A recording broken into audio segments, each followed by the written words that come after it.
আমিন ওয়া আলা আলিহি ওয়া সাহবিহি আজমাইন ওয়া বাদ। নবী সাল্লাল্লাহু আলাইহি ওয়াসাল্লাম সফওয়ান ইবনে আসাল রাদিয়াল্লাহু আনহুকে যেটা বলেছিলেন আমি তোমাদেরকে সেটাই বলবো, মারহাবা বিতালিবিল ইলম, মারহাবাম বিতালিবিল ইলম। কেন বলেছিলেন?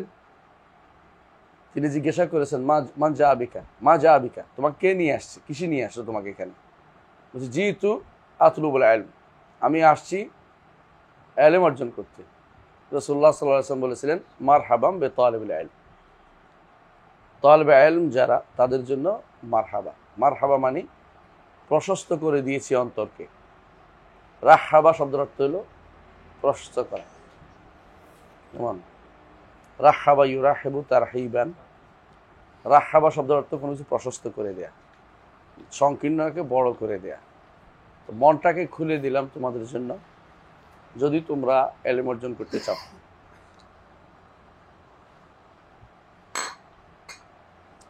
আলী ইবনে আবি তালিব রাদিয়াল্লাহু আনহু কামিল ইবনে জিয়াদকে বলছিলেন যে ইলম অর্জনের জন্য তুমি নিজেকে প্রশস্ত করো। ইলম দিতে চাই, নিতে চায় নাকি?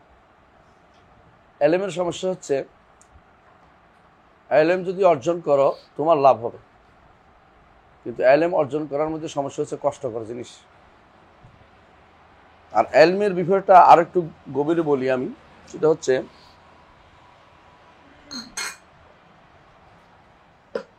ইলম বলতে কাকে বোঝায়, ইলম কোনটাকে বোঝায়? ইলম শুধু সেই বিদ্যাকে বুঝে ইলম বলা হয় যেটা আমরা ইলম, যেটা আরবিতে যেটার ফজিলত বর্ণিত হয়েছে। যত ফজিলত বর্ণিত হয়েছে, যত কোরআন এবং হাদিসে যতগুলি ফজিলত বর্ণিত হয়েছে সবগুলি দ্বীনি ইলমের জন্য। দ্বীনের ইলম, দ্বীনের ইলম এবং দ্বীনের ইলমের উৎস হচ্ছে কোরআন এবং সুন্নাহ। দ্বীনের ইলমের উৎস হচ্ছে কোরআন এবং সুন্নাহ। সুতরাং যেই ইলম কোরআন এবং সুন্নাহ থেকে আসবে না, সেই ইলমে কোনো ফজিলত নেই, কোনো ফজিলত নেই। যদি এমন হয় যে কোরআন এবং সুন্নাহর জন্য দরকার হয়, তাহলে সেটাও আছে ফজিলত। যেমন আমরা আরবি শিখাই, কেন? কোরআন এবং হাদিসের জন্য, কোরআন এবং সুন্নাহর জন্য দরকার। এটা হচ্ছে বলতে পারো আলা, যন্ত্র, বা এটার মাধ্যমে তোমার কোরআন হাদিস বুঝতে হবে, এটা নইলে বোঝা যায় না। ইবনে তাইমিয়া রাহমাতুল্লাহ আলাইহি এই জন্য বলতেন যে আরবি ভাষা জ্ঞান থাকা ফরজে আইন। এই হিসাবে মালা ইতিমুল ওয়াজিব ইল্লাহি ফাহুয়া ওয়াজিব, এই জন্য তিনি বলতেন আরবি ভাষা জানাটা ফরজে আইন। আসলে কিছু তো জানা ফরজে আইন, কোনো সন্দেহ নেই। যা না হলে সালাত হয় না, তা তো ফরজে আইন। যা না হলে ব্যক্তি কখনো কখনো ফরজে আইনে পতিত হয়। যারা যিনি ফিজিক্স পড়ছে, যে ফিজিক্স পড়ে আসছে, সেই সময় তার জন্য ফরজে আইন ছিল না, এখন তার জন্য ফরজে আইন হচ্ছে। এখন যেহেতু হাদিস পড়বে, তাহলে সময়ের কারণে কখনো কখনো কোনো কোনো ফরজে কিফায়া ফরজে আইন হয়ে যায়। ধরো কোন লোক মারা গেছে, তাকে জানাজা দেয়া সবার উপরে ফরজে কিফায়া, কিন্তু যারা সেখানে উপস্থিত আছে তাদের জন্য ফরজে আইন, তাদের জন্য ফরজে আইন। সেই হিসাবে ইলম যেহেতু কোরআন এবং সুন্নাহ বেসড, আপনাকে আরবি শিখতে হবে, আপনাকে কোরআন এবং সুন্নাহ পড়ার জন্য পরিপূর্ণ চেষ্টা চালিয়ে যেতে হবে। যতক্ষণ পর্যন্ত আপনি নিজেকে পরিপূর্ণভাবে ইলমের জন্য একান্ত না করবেন, ইলম আপনাকে তার পথ দেখাবে না। যত বেশি ইলমের প্রতি ঝুঁকবেন, তত বেশি সে আপনাকে নতুন নতুন পথ দেখিয়ে দেবে। ওয়াল্লাযীনা জাহাদু ফীনা লানাহদিয়ান্নাহুম সুবুলানা। আপনি এই পথে চেষ্টা চালাইলে আল্লাহ আপনার জন্য পথ উন্মুক্ত করে দিবেন। আর যদি শুধু ইলম, ওই ইলমের মধ্যে আফাত হচ্ছে, বড় হচ্ছে তালাবুদ দুনিয়া। ইলম অর্জন করে দুনিয়া পেতে চান আপনি, এটা হচ্ছে আপনি দিনও হারাবেন, দুনিয়াও হারাবেন। আপনি কোথায় যাবেন এটা আপনি জানেন না, আল্লাহ জানেন। আপনি কোথায় পৌঁছবেন আল্লাহ আপনাকে সেখানে পৌঁছে দেবে। বুঝছেন কিনা? কোনো ব্যক্তি জানে না ভবিষ্যতে কি হবে, কেউ কি জানে? অনেক কিছু চিন্তা ভাবনা করে কিন্তু হয়ে যায় আরেকটা। এই যে ফিজিক্স ছোটকালে চিন্তা করছে যে একটা বড় একটা প্রফেসর হবে, তারা আল্লাহ ঘুরিয়ে দিছে এদিকে, কি পরিবর্তন হয়েছে না? মানে তার চিন্তা চেতনা পরিবর্তন করে দিছে আল্লাহ। আল্লাহ তারা পরিবর্তন করে দিতে পারেন যে কোনো সময়। এই জন্য আপনি নিজের উপরে কি করব, কি এটা করবো বলেন না। আল্লাহ যা আমার জন্য মঞ্জুর করেছে সেটাকে আমি গুরুত্বের সাথে নিব, আমি চেষ্টা করবো আল্লাহর পথে চলতে। এটা যদি আপনি করতে পারেন আপনার লাভ বেশি। আপনার চলাফেরা উঠা বসা পুরোটাই সওয়াবের কাজ হবে। আল্লাহ সন্তুষ্টির মধ্যে আপনি বিচরণ করবেন। ফেরেশতারা আপনার জন্য ডানা বিছিয়ে দিবে, মাছ আপনার জন্য দোয়া করবে, পিঁপড়াও আপনার জন্য ইস্তেগফার করবে, এবং ফেরেশতারা আপনার মজলিসে হাজির হবে। ফেরেশতারা আপনার মজলিসে হাজির হবে। ফেরেশতারা আপনার মজলিসে হাজির হবে। আল্লাহ তাআলা আকাশে আসমানের উপরে ফেরেশতাদের কাছে আমাদের কথা আলোচনা করবেন। আপনি এইটাই সুযোগটা হাতছাড়া করেন না। তালেবে ইলম হয়ে মরতে পারলে আপনার লাভ আছে, কারণ আপনি ফি সাবিলিল্লাহ মারা যাচ্ছেন। ওয়াযাকা ফি যাতিল ইলাহি ওয়া ইন ইয়াশা ইউবারাক ফি আওসাল শিলমি মুওয়াজ্জাই লাস্তু উবালি হিনা উক্তালু মুসলিমান আলা আইয়ি শাক্কিন কানা লিল্লাহি মাসরাই ওয়াযাকা ফি যাতিল ইলাহি ওয়ালাউ শাআ ওয়াযাকা ফি যাতিল ইলাহি, অর্থাৎ আল্লাহর জন্য কাজটা হচ্ছে তার। ওয়া ইন ইয়াশা ইউবারাক ফি আওসাল শিলমি মুওয়াজ্জাই। কবিতাটা কে বলছিল মনে আছে? খুবাইব রাদিয়াল্লাহু আনহু যখন তাকে ধরে নিয়ে গিয়েছিল, কিভাবে নিচে জানেন তো? আয়েশা বলছে যে আমাদের কিছু টিচার দেন, আমরা তো পড়বো। তো ওনারা বের হয়েছে, কিন্তু টিচার তো পড়তে যায় না, আসলে ওদেরকে ধোকা দিয়ে নিয়ে গেছে। তো সবাই যেটাই করুক না, এই দুইজন ধরা পড়ছে, খুবাইব এবং আরেকজন, খুবাইব ইবনে আদি রাদিয়াল্লাহু আনহু আরেকজন। এই খুবাইব ইবনে আদি রাদিয়াল্লাহু আনহুকে যখন হত্যা করা হচ্ছে তখনকার সময় এই কবিতাটা তুমি বলছেন আমাকে ক্যাবলামুখী করে দাও, ক্যাবলামুখী করা যাবে না। তখন বলছেন আমি কোন পাশে পড়ছি এটা বড় কথা না, আমি তো আল্লাহর জন্য মারা যাচ্ছি। দয়া করে নিয়তটা খালেজ করে ফেলেন যে আমি আল্লাহর জন্য শিখব, আমি হক নিব, হক বুঝবো, হক নিব। আর বেশি বেশি করে দোয়া করবেন। কি দোয়া করবেন? আল্লাহুম্মা রাব্বা জিবরিল ওয়া মিকাল ফাতিরিস সামাওয়াতি ওয়াল আরদ আলিমুল গায়বি ওয়াশ শাহাদা আনতা তাহকুমু বাইনাহুম ফীমা কানূ ইয়াখতালিফুন ইহদিনি বিল হাক্কি বিইযনিকা ইন্নাকা তাহদি মান তাশাউ ইলা সিরাতিল মুস্তাকিম। রাসূলুল্লাহ সাল্লাল্লাহু আলাইহি ওয়াসাল্লাম পর্যন্ত এই দোয়া পড়তেন না? রাসূলুল্লাহ সাল্লাল্লাহু আলাইহি ওয়াসাল্লাম এই দোয়া পড়তেন। এটা হলো হেদায়েতের জন্য এই দোয়াটা প্রত্যেকের জরুরি। অনেকে হয়তো মুখস্থ করে আমরা বসে যে আমি হকের উপর আছি। আত্মপ্রবঞ্চনা খুবই খারাপ জিনিস। নিজেকে প্রবঞ্চনায় ফেলা খুব খারাপ জিনিস। প্রবঞ্চনা হচ্ছে আমি সব জানি, এটা খুব খারাপ জিনিস, এটা করবো না আমরা ইনশাআল্লাহ। সেটা কি? আমি এটা জানি, ওইটা জানি, ওইটা জানি, উনি জানা, এটা না। জানার জন্য উৎসুক থাকতে হবে। হতে পারে তিনি যা জানেন আমি যা জানি, হয়তো এমন তথ্য আসবে যে তথ্য আমি আসলে জানি না। এটা অবশ্যই রাখবেন। যেটা গরুর আর কি, এলমের একটা গরুর আছে।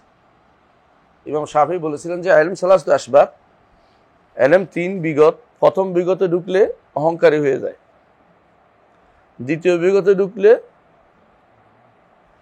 জানার আগ্রহ বেড়ে যায়, আর তৃতীয় বিগতে ঢুকলে বলে যে আমি কিছুই জানতে পারিনি। তো এলমের জন্য আপনাকে প্রথম বিগতে না ঢুকায়, বুঝলেন তো? এই জন্য আমাদের উচিত বেশি বেশি করে প্রথম কাজটা হবে ইখলাসের সাথে পড়ি। দ্বিতীয়ত আমরা মনে রাখি যে আমি তালেবে ইলম। তালেবে ইলম কোনোদিন ইলম শেষ হয়ে যায় না, কোনোদিনই ইলম কোনোদিনই শেষ হয়ে যাবে না। মানে ইলম তলবের কোনো সীমা রেখা নেই, একেবারে মৃত্যুর আগ পর্যন্ত ইলম তলব করে যাবে। এর মধ্যে যদি আল্লাহ কোনো কাজে লাগায়, মনে করবেন যে আল্লাহ লাগাইছে এটা আমার, বুঝছেন কিনা? এর চেয়ে নেয়ামত বড় কিছু নেই, বিশ্বাস করেন। যদি আপনি সারাটা জীবন ইলমের মধ্যে লেগে থাকতে পারেন, আর যদি আল্লাহ কোনো কাজে লাগিয়ে দেয়, বলেন যে আল্লাহ লাগাইছে, আমি এটার মধ্যে থেকে ইলম অর্জন করব, কোনো সমস্যা নেই। যতটুকু সময় পান ততটুকু আপনি কোরআন, সুন্নাহ এবং সলবে সালিহিনের কিতাব পড়বেন। সলবে সালিহিন কারা তো বুঝছেন? কারা?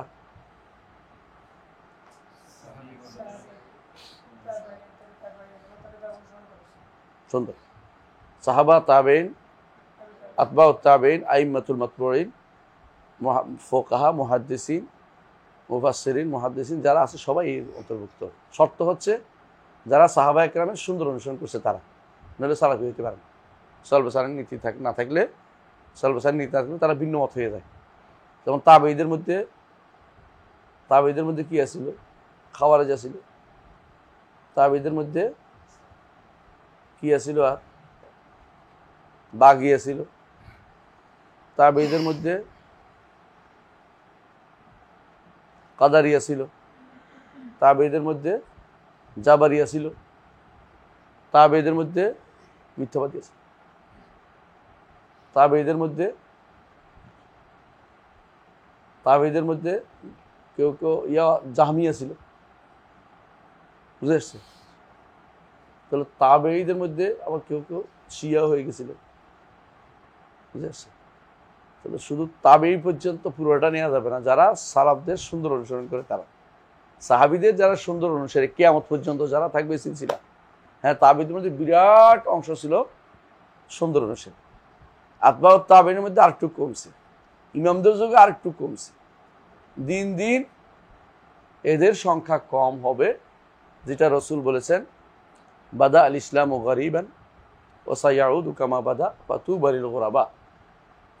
ইসলাম শুরু হয়েছে গরিব হয়ে, মাঝখানে ভালো হয়েছে, সায়াউদু গরিবান, আবার গরিব হয়ে যাবে। এই গরিব অর্থ কি?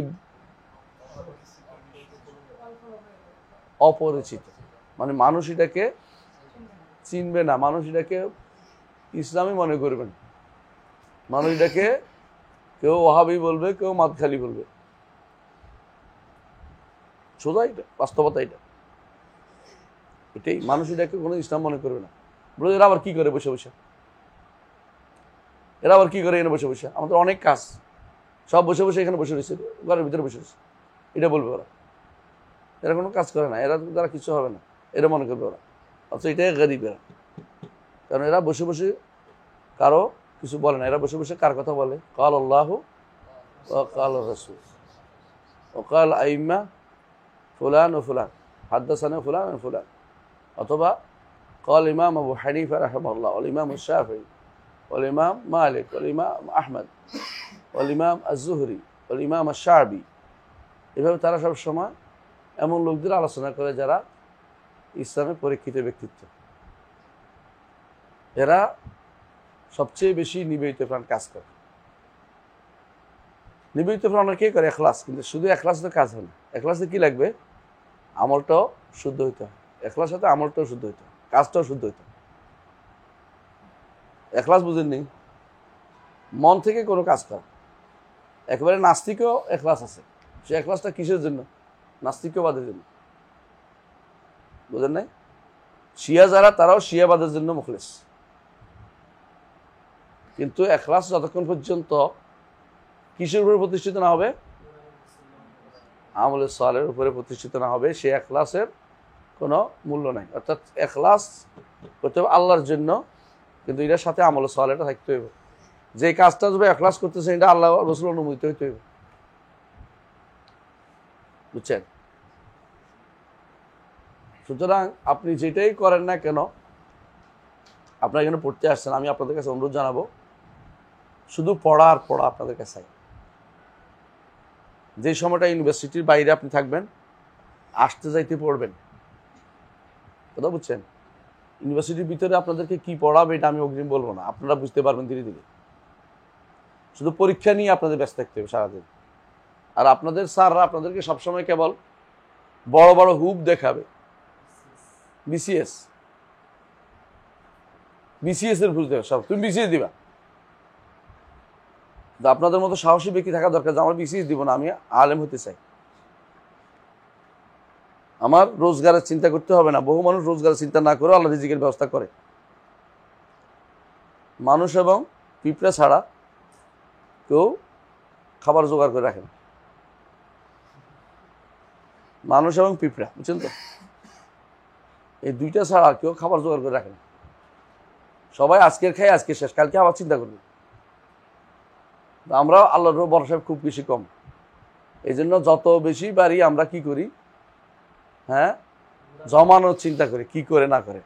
আর আমরা খুশি হই কেউ যদি আমাদেরকে একটা হুপ দেয় যে তুমি এই তো বিসিএস হয়ে গেছো। কিন্তু আপনি চিন্তা করেন তো, আপনাদের এই হাদিস থেকে বা কোরআন থেকে বা দাওয়া থেকে বা এই আরবি সাহিত্য থেকে কত পার্সেন্ট বিসিএস পায়? শতকরা কয়জন? 2, 3। মানুষগুলো নষ্ট করে লাভটা কি হলো? আপনাদের স্যাররা যে নষ্ট করে, দুর্ভাগ্য স্যারদের।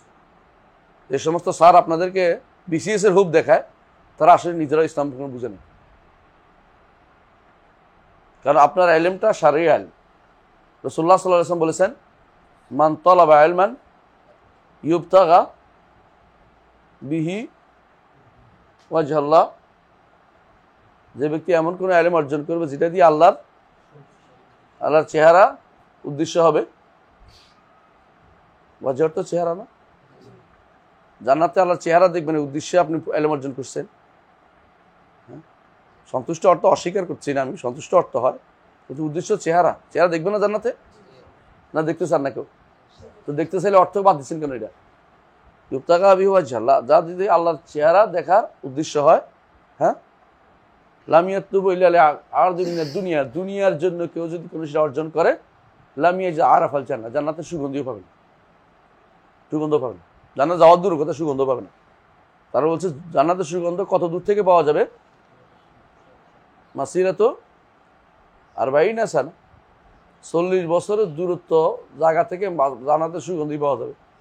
আপনার সুগন্ধি বন্ধ হয়ে যাওয়ার পথ করে দিচ্ছে হুজুরে, স্যারে, প্রফেসরে, আপনার জান্নাতে যাওয়ার সুগন্ধি বন্ধ করে দিচ্ছে। এরপরে ইল্লাত দায়ের করবে, এখানে গেলে তো দিনের খেদমত করবে, ওখানে গেলে দিনের খেদমত হয়, ওখানে গেলে সার করতে করতে জীবন শেষ। বিসিএস দিলে আপনি যেখানে যাবেন সেখানে তো সার করবেন। আমি একজনকে দেখছি 1 মিনিটে 40 বার স্যার। তা আমি তোর বললাম যে কি অবস্থা দেখি এতবার স্যার? আমি যা বলছি আমার স্যার এটা ডবল বলে, উনি ওনার স্যারকে আরো ডবল বলে। হ্যাঁ, উনি আরো বেশি বলে। আমি তো এত আসতে বলছি, উনি ওনার স্যারের আরো ডবল বলে। তখন বললো এটা জিকির হয়ে যাচ্ছে, সুবহানাল্লাহ, মানে এটা তোদের জিকির হয়েছে, লা ইলাহা ইল্লাল্লাহ জিকির করতেছি মনে হয় যেন। কয় না, আমাদের তো এইভাবে শেখানো হয়। এমনকি আমার সামনে একজনে বলতেছে তার নিচের অফিসারকে, আপনার মুখ দিয়ে স্যার বের হয় না?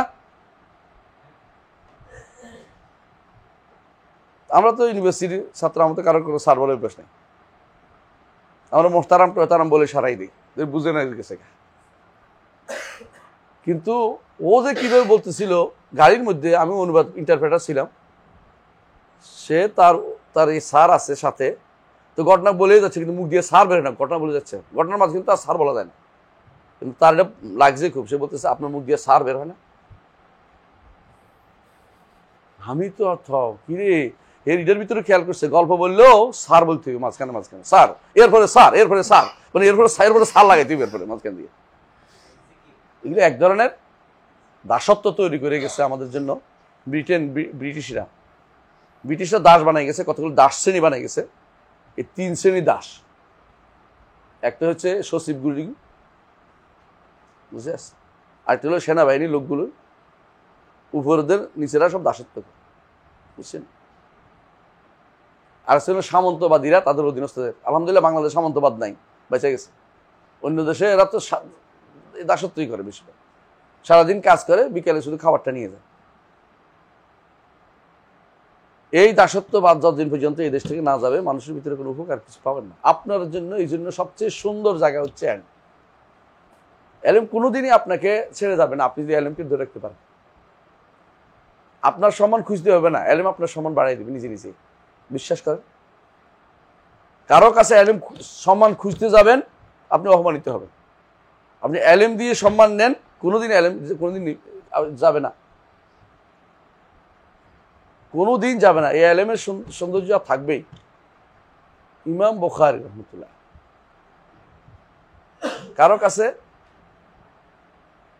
কারো কাছে সম্মানের জন্য যায় নাই, তার সম্মান কালে কালে আছে। আবু হানিফা রহমতুল্লাহ আলাইহি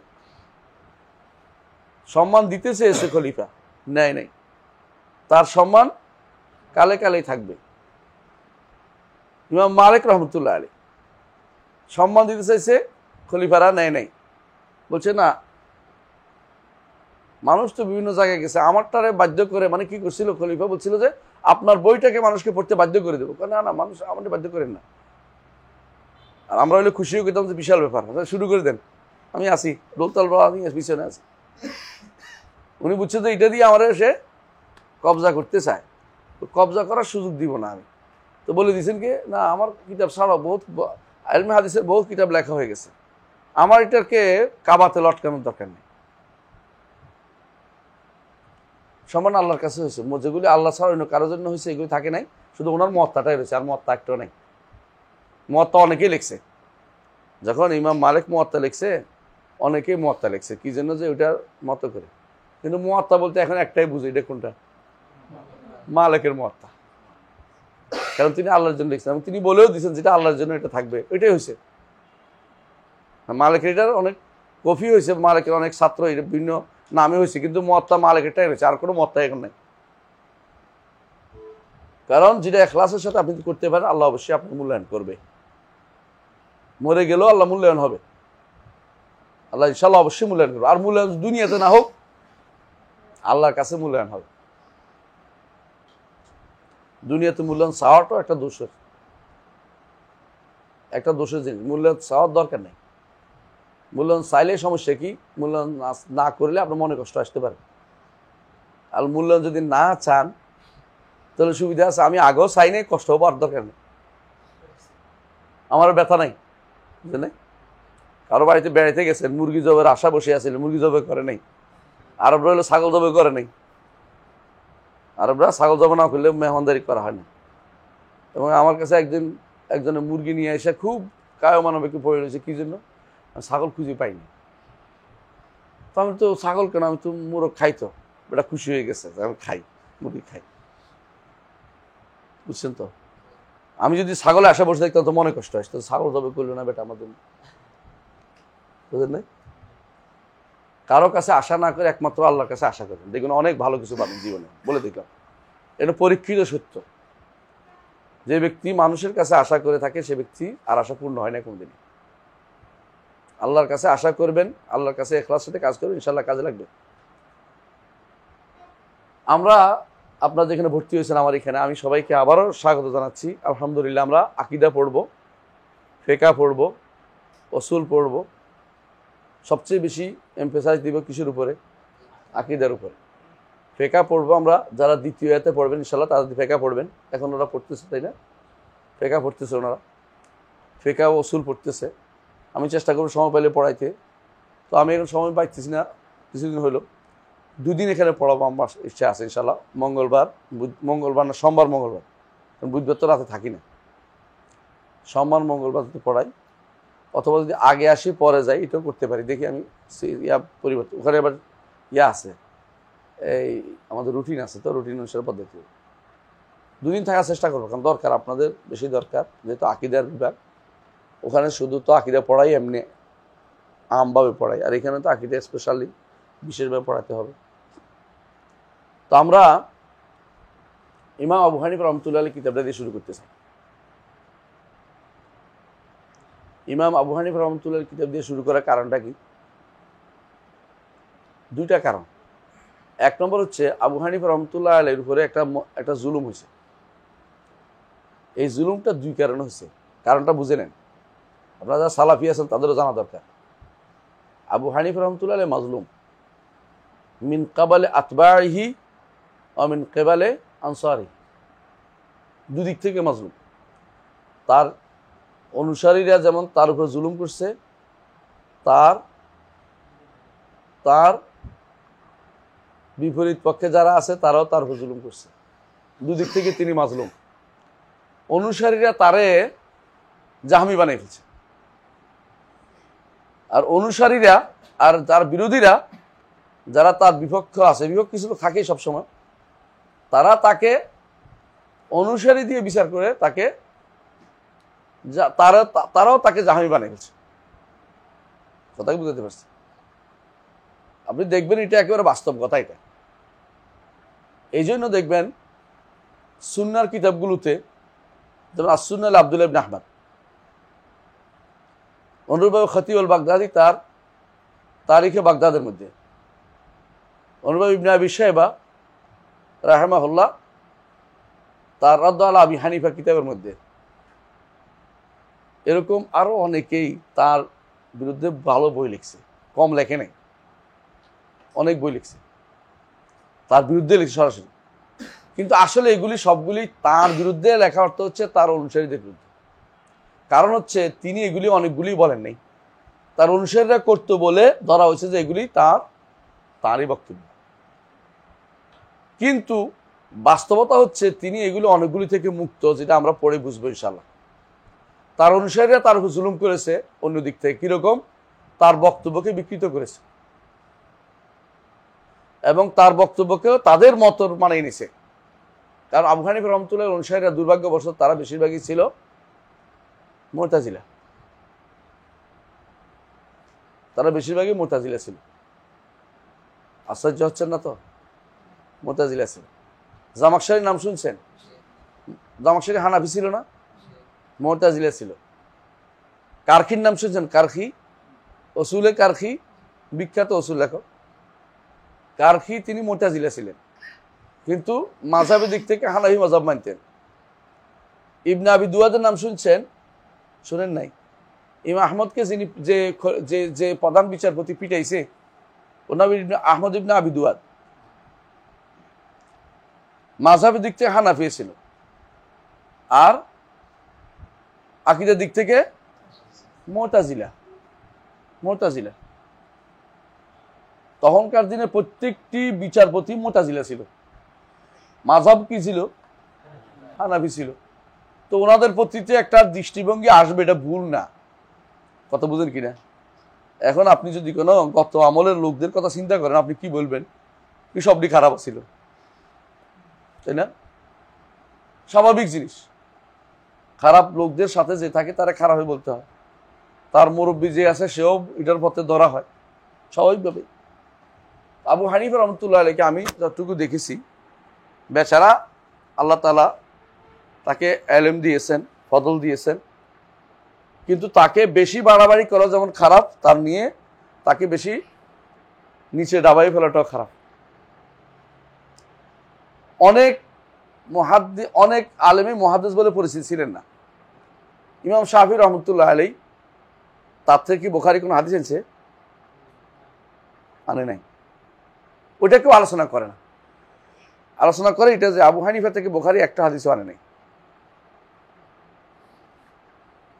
আপনি কি বুঝতে পারছি কথাটা?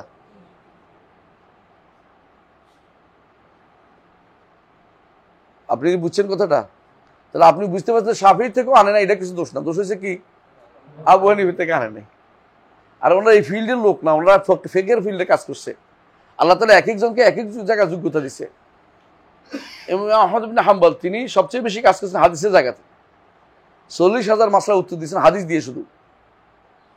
আল্লাহ তাআলা তাকে এত বিশাল যোগ্যতা দিয়েছে হাদিসের। ফিকহের ক্ষেত্রে তার ফিককে অন্যরা কি করছে? সুন্দর করে মুবাসসাত করেছে। ফিকহের ক্ষেত্রে তিনি বেশি যেতেও চান না নিজে, তার ছাত্ররাই এটাকে সুন্দর করে সাজাই দিছে। এটা হলো হাদিস ভিত্তিক ফিকহ হয়ে গেছে। আলহামদুলিল্লাহ, সুন্দর হয়েছে। কিন্তু যারা এর আগে ফিকহের পথ রচনা করে দিয়েছেন তাদেরকে তো ইগনোর করা যাবে না, তাদেরকে ইগনোর করতে গেলে আপনার সমস্যা হবে কোথায়? আপনি উম্মতের পূর্বসূরীদেরকে আপনি আপনি খারাপ দৃষ্টি দেখবেন। আর কাউকে না জেনে দোষ দেওয়াটা গুনার কাজ। এখন আলেমরা আলহামদুলিল্লাহ অনেকেই বলছেন যে সমস্ত কথা খতিবুল বাগদাদী রহমতুল্লাহ আলাইহি বলেছেন তার অনেক কিছুই আবু হানিফা রহমতুল্লাহ আলাইহি শুদ্ধ না। কথা বলছেন কিনা? হ্যাঁ না, গোলু আমি বলতেছি না, আমি এটাও বলিনি, এটা বাড়াবাড়ি হবে। নিয়ম হচ্ছে আলেমরা এটা বলে থাকেন যে যেগুলি লিখছেন ইয়ার বিরুদ্ধে, আবু হানিফা রহমতুল্লাহর বিরুদ্ধে, তার মধ্যে অনেকগুলো আছে লা ইয়াসাহ আনহু, অনেকগুলো তার থেকে শুদ্ধ না। কেন? কয়ভাবে? একটা হলো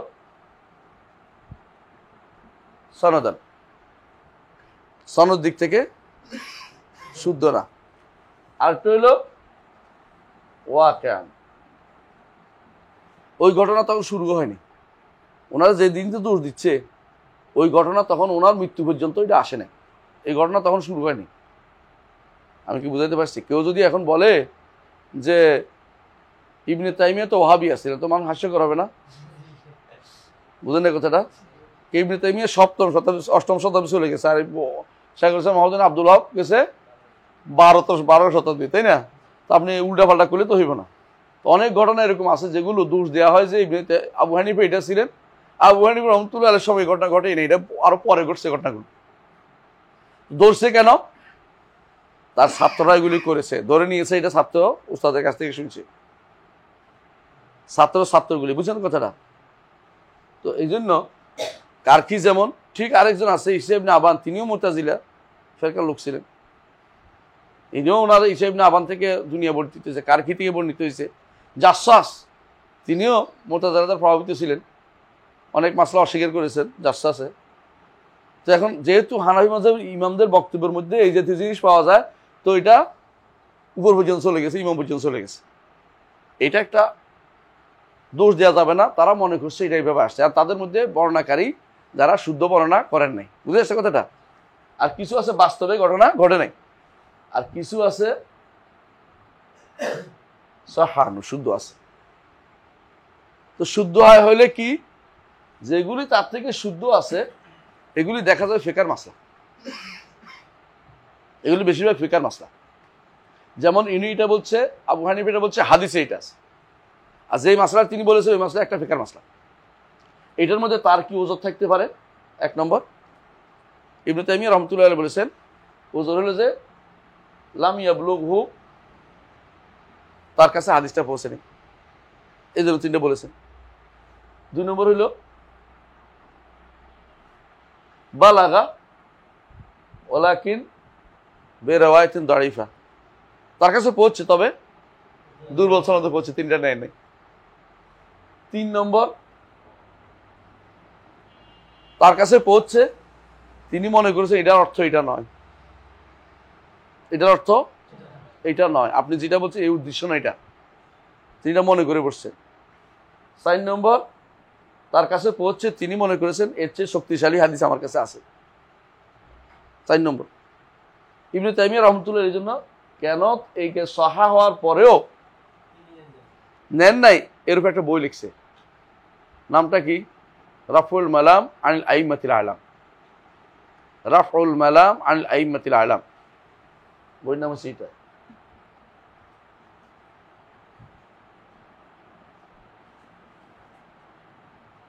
এখানে আছে নাকি রে? এখানে আছে নাকি সোহাইব? এখানে আছে রাফুল মালাম আনিল আইম্মাতিল আ'লাম, বইটা অনুবাদ করে এবং এটা সম্পাদনা করে islamhouse.com দিয়েছি, ফ্রি পাবেন ইন্টারনেটে, নামাই নেবেন, লিখে এই নামে খুঁজবেন, islamhouse.com খুঁজবেন রাফুল মালাম আনিল আইম্মাতিল আ'লাম, বইটা পড়বেন সবার আগে, প্রত্যেকেই, সালাফিরাও পড়বেন, হানাফিরাও পড়বেন। সালাফি হয়ে মনে করেন না যে আমি সব কিছু পারি, আমার সব ঠিক, এটা না, আপনাদের সমস্যা আরো বড় মারাত্মক সমস্যা, এটা বলবো না। হানাফিদের সমস্যা হচ্ছে সহিহ আকীদার কোনো কিছু পায় নাই, আর আপনাদের সমস্যা হচ্ছে আপনারা শিখতে চান না। মনে করেন আমি যেটা শিখছি এটাই শুদ্ধ, আর পৃথিবীতে আর শুদ্ধ কিছু নেই। আপনার সব ভুল, আমরা ভুল করলে মানলে আপনার রেগে যান, ঠিক না? রাগ করেন না। হ্যাঁ, সালাফিরা হানাফিরা পায় নাই বলে বলে না, শুদ্ধ পাইলে আলহামদুলিল্লাহ ওরা অনেক ভালো কাজ করতো। আপনাদের ভালো দিকেও আছে, আপনারা শিরিক করেন না, এটা বুঝতাম ভালো জিনিস, কিন্তু ভুল করেন যে এটা শুদ্ধ করতে চান না জীবনে। আপনাদের হাতের যে গাছ চলে যাবে, পৃথিবীতে সূর্য হয়ে যাবে, আপনাদের কিছু হয় না, এটা মিথ্যা কথা বলতে পারে কেউ? হাতের মধ্যে গাছ উঠবে তো আমার কথা ভুল হয়ে গেলে এটা হয়তো বলতে পারে কেউ? এত বাড়াবাড়ি করা ঠিক না। যেখানে ইমামরাই বলতেন এটা আমি বলেছি ভুল হইলে, হ্যাঁ ভুল হইলে দেয়ালে চুলি মারো, সেখানে আপনি বলছেন আপনার ভুল হয় না। এটা এত বড় দাবি করা ভালো না, বাগাড়ম্বর করা ভালো নয়। আপনার ভুল হয় প্রমাণিত সত্য। আপনার বইয়ের মধ্যে এমন এমন শব্দ আছে যেগুলো আকীদাগতভাবে সমস্যা আছে। আপনি এমন এমন ব্যাখ্যা করছেন যেগুলো কুফরি আকীদার চলে আসে এগুলোর ভিতরে। হ্যাঁ, আপনি কবর পূজার শিরিক করেন না, পীরগুরিতে শিরিক করেন না, এটা আমি বিশ্বাস করি, ভালো কথা, এটা আলহামদুলিল্লাহ আপনাদের প্রাপ্য জিনিস। কিন্তু আপনাকে শিখতে হবে যে শুদ্ধ কোনটা। শিখতে পারলে আপনি বুঝতে পারবেন যে ভুল আসলে আছে। একটা দুইটা না, অনেক মাসালা আছে। এই বইটা সবাই আগে পড়বেন, আমি শুনবো, এই বইটা সবাই পড়বেন। তোমরা নেট থেকে বের করে দিতে পারবে না? বের করে দিবে, তাই না? বের করে দাও, অথবা তাদেরকে পিডিএফ দিয়ে দাও। রাফুল মালাম আনিল আইমাতিল আলাম, এটা টিকাগুলি আমার সবগুলি, টিকাগুলি বোঝার জন্য লাগাইছি, টিকাটা বোঝার জন্য লাগাইছি, উদাহরণ দিয়ে দিয়ে টিকা দিছি। এই বইটা পড়বে তো বুঝতে পারবেন কি জন্য উনি বিরোধিতা করেছেন। এত বেশি আক্রমণের শিকার হওয়া জরুরি না। আপনার বিপক্ষ মতকে আক্রমণ করবেন, এটা হয় না কেন? আপনার বিপক্ষ মতে আক্রমণ করা জিনিস না, এটা শিখায় নেই আমাদের ইসলাম। কখন? যখন মতভেদের সুযোগ থাকে, সেখানে বিপক্ষ মত আক্রমণ করতে হয় না। মতভেদের সুযোগ থাকে যেখানে বিপক্ষ মতকে আক্রমণ করতে হয় না। ইসলাম মাসাইলের মধ্যে কয়েকটা মতকে অনুমোদন করে। মাসাইল বুঝেন? একামত কয়বার করে দেয়া যায়? একবার, দুইবার দেয়া যায় না? যে যারা একবার দেয় তাদের দুইবার, যারা শুদ্ধ না বলবেন, এটাই হচ্ছে ভুল। আমি একবার গেছি কুমিল্লা কোরফাইতে, আহলে হাদিসে দাওয়াত দিতে গেছে, তো ওখানে প্রশ্ন করছে আমাকে যে আমাদের মধ্যে মতভেদ কেন? আর মতভেদটা হয়েছে এই জন্য যে আপনারা মাসালাগুলি তো মানুষকে এক করতে চান। মাসাল তো মানুষ এক ছিল না কোনোদিনই। সাহাবায়ে কেরামের মধ্যে একজনে বলতো ঘুমাইলে অজু যায়, আর একজন সাহাবীরাই বলতো ঘুমাইলে অজু যায় না। একজনে হাঁটুর ভিতরে হাত দিয়া রুকু করতেন, আরেকজন হাঁটুর উপরে হাত দিয়ে রুকু করতেন। হ্যাঁ, একটা দুইটা উদাহরণ দিচ্ছি না, শত শত মাসালা, একটা দুইটা না। একটা বই আছে মুজাম ফিকহ সালাফ, বইটা পড়বেন, মোহাম্মদ মুনতাসির কিত্তানি বই, মোহাম্মদ মুনতাসির মুজাম ফিকহ সালাফ।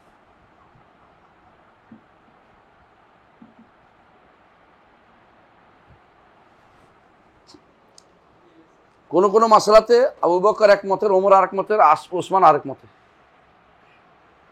তাই বলে কি একমত করার চেষ্টা করছিল? না, এটা হবে না, কারণ ভিন্ন মত থাকবে এখানে। একমত জোর করে করার দরকার নেই। বুঝাইতে পারলে বুঝাবেন, না বুঝাইতে পারলে অন্তত সালাত হবে, তাই না?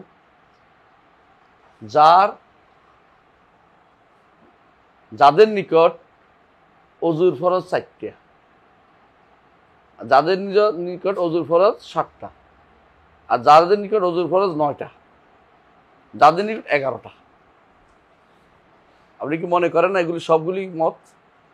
তাহলে এখন যে ব্যক্তি বলে যে যেহেতু তার কাছে অজুর ফরজ 4টা, তার পিছনে নামাজ হবে না, সে তো ফরজ ত্যাগ করছে।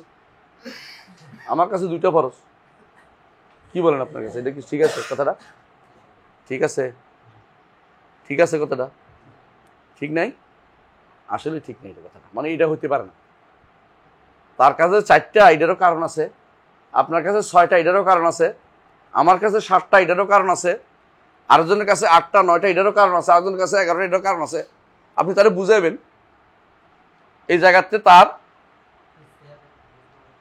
তার ইজতিহাদের সুযোগ আছে। এই জায়গাতে ইজতিহাদের কারণে আল ইজতিহাদুল লা ইয়ানকুদু বিইজতিহাদি মিসলি, একজনের ইজতিহাদ দিয়ে আরেকজনের ইজতিহাদ নষ্ট হয়ে যায় না। আপনারটা নিতে আমি বাধ্য নই, অমুক আলেমেরটা নিতে আমি বাধ্য নই, আমি ইজতিহাদ করতে পারি। আপনি তো এটাই বলেন, এক আলেমেরটা নেওয়া যাবে না বলেন না আপনারা, তাকলিদ করা যাবে না, তো আমি ইজতিহাদ করছি, আপনি আমার বিরুদ্ধে লাগেন কেন? মাসালা বুঝেন তো? মাসাইলের ক্ষেত্রে কখনো কঠোর হওয়া যায় না। আপনাকে আকায়েদের মধ্যে কঠোর হতে হবে। আপনি আকায়েদের মধ্যে ছাড় দিয়ে বসে আছেন। আপনার বন্ধু বান্ধব যদি কোনো আপনি আবনার আর আবরারে বানান, এরপর আপনি কথা বলার অধিকার রাখেন না। বুঝেন না কথাটা? আকীদা বিভ্রান্তি নিয়ে এসে আপনি যদি কোনো এরপরে মাসাইলের মধ্যে ঝগড়া করতে যান, তো আপনার মতো বেকুব আর দুনিয়া তার কেউ নেই। বেওকুফ, আপনি কিছু জানেন না ইসলাম সম্পর্কে। আকীদা তো 3টা হইতে পারে না, আগে শুদ্ধ একটাই হবে। আবু হানিফা রহমতুল্লাহ আলাইহি এই মাসাইলগুলোতে আমি তো বলছিলাম যেগুলি সাহাহ, তার অধিকাংশ হচ্ছে মাসাইল। শুধুমাত্র হাতে গোনা কয়েকটা মাসালাতে, আকীদার কয়েকটা মাসালা তার সমস্যা আছে। এই সমস্যাগুলি তার থেকে শুদ্ধ কিনা এটাও মাসাইল বিষয়, কারণ তিনি কোনো বই লেখেন নাই। এই বইটা হলো মনসুব, তার দিকে সম্পৃক্ত। যদি লেখিয়ে থাকেন আলহামদুলিল্লাহ, কিন্তু এটার ভিতরে যা লেখছে সব যে আবু হানিফা রহমতুল্লাহর বক্তব্য, আমরা যখন পড়বো দেখাবো যে এটার সাথে আগের কথার সাথে পরের কথা কি আছে, কন্ট্রাডিক্টরি আছে। যারা কি করছে পড়ছে, তারা যখন দেখছে যে এই কথা তো তার আকীদার বিরুদ্ধে চলে যায়, মুরতাজিলা আকীদা অথবা মুরজিয়া আকীদা, তখন সে তাড়াতাড়ি করে ইল্লা দিয়া ঘুরে ফেলছে এটারে। এই জন্য দেখবেন অনেক মাসাইলের মধ্যে দেখবেন যে আগের কথা পরের কথার সাথে কন্ট্রাডিক্টরি আছে। আগের কথাটাই শুদ্ধ, পরেরটা দেখবেন সে উল্টাপাল্টা করছে। কিন্তু দেখবেন অধিকাংশ আগের কথাটা শুদ্ধ। কেন? আগেটা তো ছিল, পরেরটা তো বাড়াইছে। পরে লিখছে, আগে ওটা হইতে পারে না, এই জন্য দেখবেন পরেরটাই নষ্ট হয়েছে বেশি। আগেটা ঠিক আছে, পরেরটা নষ্ট করছে। তাহলে আমাদেরকে যে জিনিসটা আমাদের সবচেয়ে বেশি দরকার, এটা হচ্ছে ইমামদের ব্যাপারে সম্মান বজায় রাখতে হবে। আবু হানিফা হোক, মালিক হোক, শাফিঈ হোক, আহমদ হোক, মুহাদ্দিসিনদের ব্যাপারে সম্মান বজায় রাখতে হবে। ভুল করলে ভুলের জায়গাটা দেখতে হবে, কতটুকু ভুল, কোন জায়গায় ভুল। আবু হানিফা রহমতুল্লাহ আলাইহি যে জায়গায় ভুলের কথা বলা হয় একটা জায়গায়, সেটা হচ্ছে তিনি আমলকে ইমানের অন্তর্ভুক্ত বলেন নাই। কথা বুঝতে পারছেন? এটা মারাত্মক ভুল। এই একটা ভুলের কারণে আরো 10টা ভুল তৈরি হয়েছে এখানে। কিরকম? যেহেতু আমলটা ইমান অন্তর্ভুক্ত না, সেহেতু কিন্তু আমল না করলে ইমান থেকে যায়। বুঝছেন তো? তো আমল যেহেতু ইমান অন্তর্ভুক্ত না, তাহলে ইমান বাড়ে না কমে না।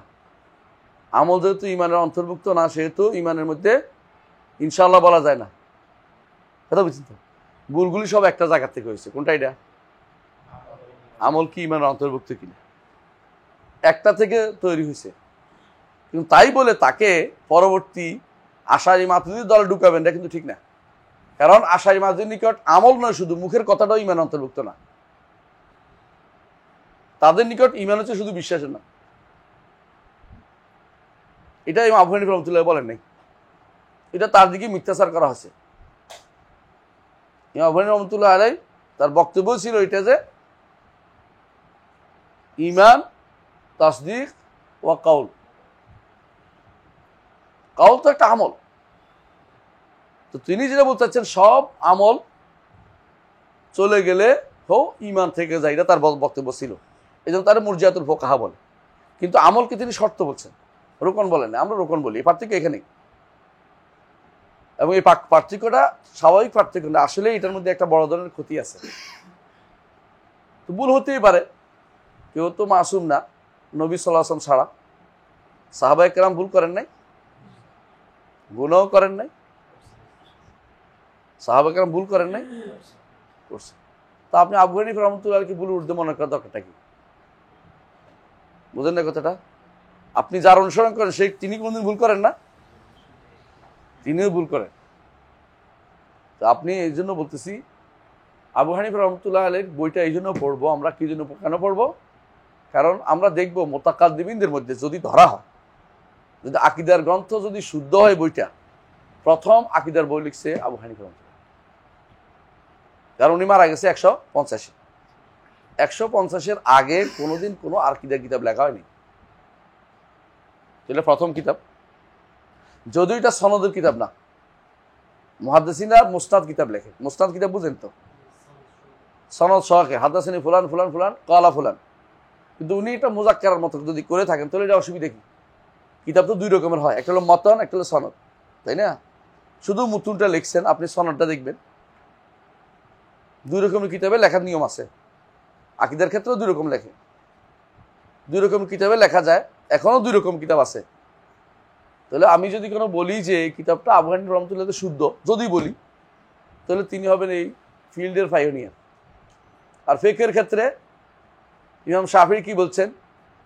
আন্নাসু আয়ালুন ফিল ফিকহি আলা আবি হানিফা। এটা একদম সত্য ঘটনা তিনি বলছেন। এটা কেন বলছেন এটা? কারণ আল ফিকহু সুআলুন ওয়া জওয়াব। আল ফিকহু সুআলুন ওয়া জওয়াব। ফিকহ হচ্ছে প্রশ্ন উত্তর। ফিকহের কাম হলো প্রশ্ন উত্তর। এই উত্তর কি? এটার প্রশ্ন উত্তর। আবু হানিফা প্রশ্নের মধ্যে সেরা কাজ করে গেছে। তার ছাত্ররা তাকে বেশি প্রশ্ন করতো, তিনি উত্তর দিতেন বেশি। আর উত্তরের মধ্যে তিনি যদি 3 ভাগ 1 ভাগ ভুল করে থাকেন, 3 ভাগ 1 ভাগ শুদ্ধ আছে। ভুল করতেই পারেন, তাই বলে ইমামত তার নষ্ট হয়নি। ইমামত নষ্ট হয়নি। ইমামত নষ্ট হওয়ার মতো ভুল তিনি করেন নাই। মুতাজিলাদের মতো ভুল করেন নাই। আশারি মাতুরিদের মতো ভুল করেন নাই। আল্লাহর সিফাতের মধ্যে ভুল করেন নাই। আমি দেখাবো আপনাকে একটা একটা করে যে আবু হানিফার মধ্যে কি বলছে, আর পরে বাড়াই দিচ্ছে যেটা এটা হলো ওনারা করছে। কারণ হচ্ছে আগেরটা লোক পরটা মিলে না, কথা মিলবে না। বোঝা গেল পরে তারা বেদাতিরা এটার মধ্যে কি করছে, কম বেশি করছে। তো আমাদের জানা দরকার, একজন ইমাম যেহেতু তার প্রথম পায়োনিয়ার এবং এলমের ক্ষেত্রে তার কথা সবাই সম্মানের সাথে উল্লেখ করে। হ্যাঁ, তিনি হাদিসের ক্ষেত্রে তাকে কেউ মুহাদ্দিস হিসেবে উল্লেখ করে না, এটা নাই করতে পারে। মুহাদ্দিস হিসেবে তার পরিস্থিতি ছিল না, ফকি হিসেবে পরিস্থিতি ছিল তিনি। অনেক আছে যাদেরকে আপনারা ইমাম বলেন, বড় বড়, তারও আমিরুল মুমিনিন ফিল বলেন ফিল হাদিস, তিনি তো আমিরুল মুমিনিন ফিল ফিকহ হয়নি। তো এটা যে ফিল্ডে আল্লাহ তাকে যোগ্যতা দিয়েছে সেটা বলতে হবে। হানাফিদের মতো বাড়াবাড়ি করে একেবারে উনি সব ফিল্ডে সেরা, এটাও না বলেন। আর সালাফিদের মধ্যে তাকে একেবারে কোনো ফিল্ডেই তিনি নেই। সবসময় তিনি কি ছিলেন? তিনি এক মহিলার থেকে মাসলা শিখতেন, 17টা হাদিস জানতেন। এই জাতীয় আক্রমণাত্মক কথায় না যায়। আমি কি বুঝাতে পারছি?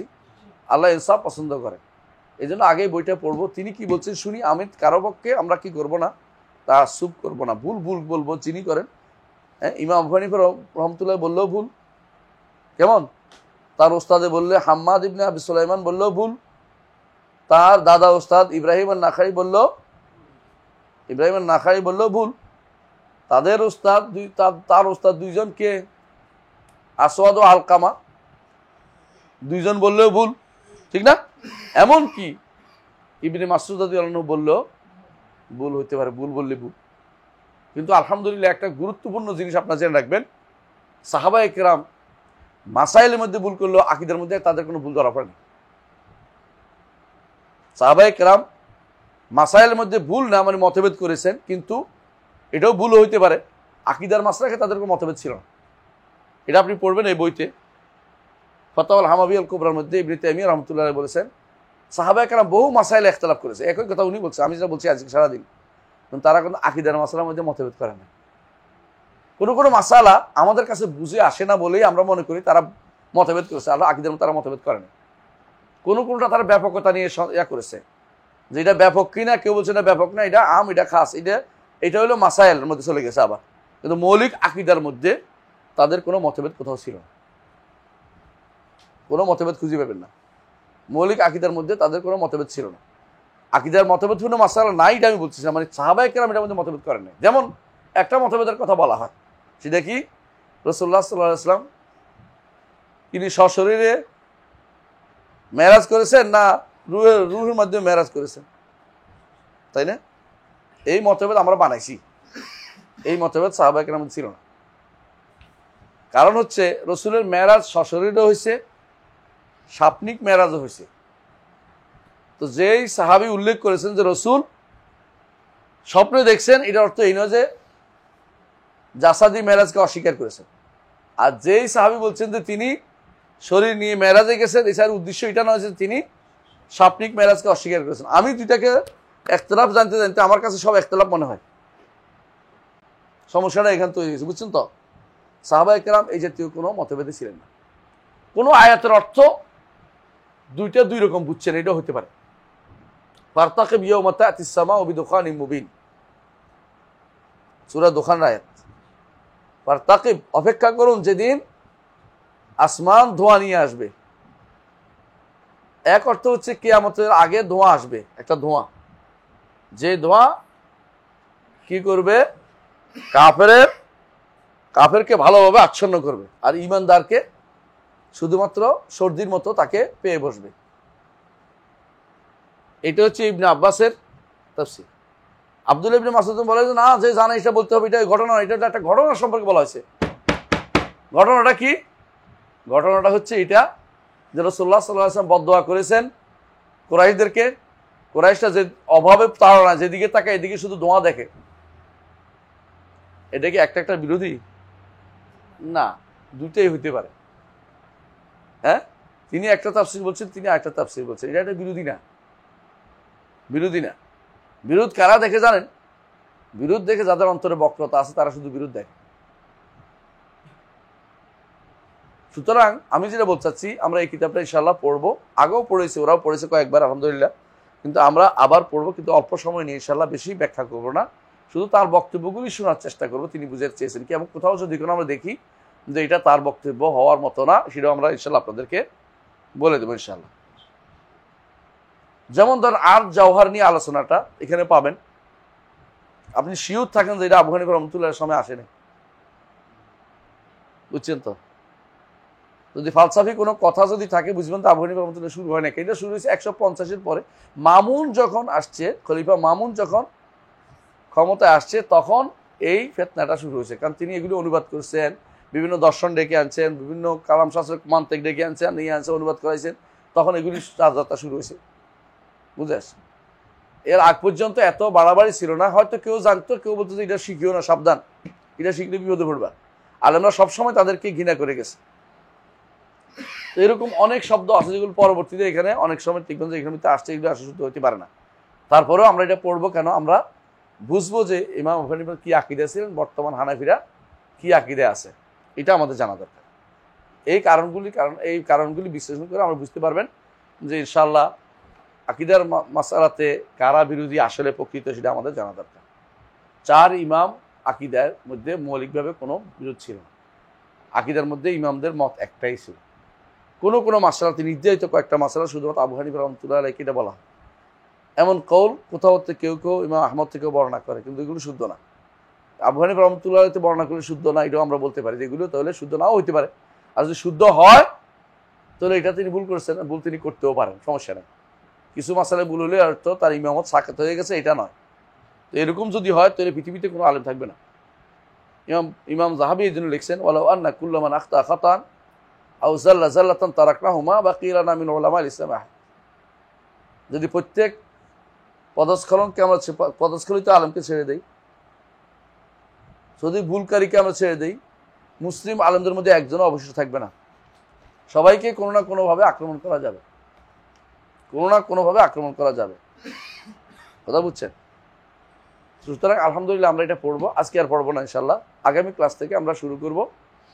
এই কিতাবের ইনশাল্লাহ শুরুটা আলোচনা করবো যে কেন তিনি কি দিয়ে শুরু করেছেন, কেন শুরু করেছেন। একটা সৌন্দর্য হচ্ছে এই কিতাবের, আকিদার কিতাব লিখতে হলে প্রথমেই ইমানের কথা আনতে হবে, আরকান ইমানের কথা আনতে হবে। আবু হানিফা রাহমাতুল্লাহ আলাইহি এটা দিয়ে শুরু করছে। এটা একটা সুন্দর জিনিস। দেখবেন আপনি প্রথম শুরু করছে আরকান ইমান দিয়ে। হ্যাঁ, কত নম্বর পৃষ্ঠা?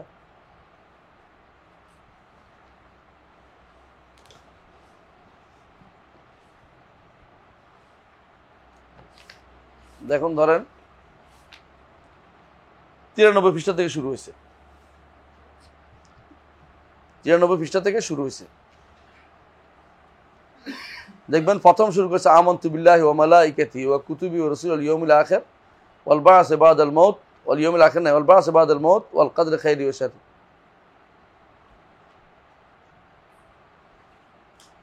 কয়টা উল্লেখ করছে? 6টা। আপনার কাছে আকীদা ঈমানের রুকন কয়টা? আপনি আবু হানিফারকে মানছেন? মানেন। আপনি ভুল করছেন। আবু হানিফা এখানে ভুলটা করেনি, আপনি ভুলটা করে যাচ্ছেন। 7টা না কইলে এলাকাতে কইব তো একটা তো গায়েব করে দিল, ওহাবি রে, খাঁটি ওহাবি। অথচ আসলেই 6টা, 7টা না। বুঝে আসছে কথাটা? আলা কুল্লি হাল, ইনশাল্লাহ আগামী ক্লাসে বাকিটা পড়বো ইনশাল্লাহ। এখন আমরা যথেষ্ট থাকি। সুবহানাকাল্লাহু ওয়া বিহামদিকা আশহাদু আল্লা ইলাহা ইল্লা আনতা আস্তাগফিরুকা ওয়া আতুবু ইলাইক। আসসালামু আলাইকুম ওয়া রাহমাতুল্লাহি ওয়া বারাকাতুহু।